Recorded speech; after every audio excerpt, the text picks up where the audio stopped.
তো ভগবানজি গুমনাই বাবা যাতে আপনারা বলছেন উনি তো সুভাষ বোস ছিলেন, কেন আপনার কথার চিঠির ভিত্তিতে এত বড় রায় হয়ে গেল? My question is who was that Gumnaami বাবা দেন? বিষ্ণু সাহাকে প্রশ্নটা করা হলো। বিষ্ণু সাহায় অনেক তথ্যপত্য খুঁচিয়ে বলল he was not Netaji, he was the follower of Netaji. Chapter close. আচ্ছা, চ্যাপ্টার ক্লোজ তো হতে পারে না, জার্নালিজম তো এখান দিয়ে শুরু হয়। এক্সক্লুসিভলি আই এম বোস যে তথ্যটা নিয়ে এলো, কেন এটা বললো? কারণ দেখা গেল একটা চিঠির ভিত্তিতে। চিঠিটা কি? একটা 80s একটা চিঠি লেখা হয়েছিল ভগবানজিকে, যেখানে লেখা হয়েছিল আপনি যদি 23শে জানুয়ারি আমাদের বাড়িতে আসেন নেতাজির জন্মদিনে আমরা বাধিত হবো, আমরা খুব আনন্দ পাবো। চিঠিটা কলকাতা থেকে লেখা হয়েছিল। কে লিখেছিল? সন্তোষ কুমার ভট্টাচার্য। তিনি একজন স্বাধীনতা সংগ্রামী ছিলেন এবং তিনি ভগবানজির কাছে যেতেন, এটা তথ্য আছে, ডিটেল আছে।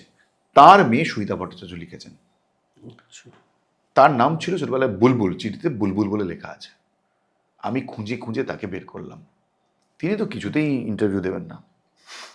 হ্যালো, আপনি কি এটা আপনারা মনে করতেন যে গুমনামি বাবার নেতাজি? মনে করতাম মানে?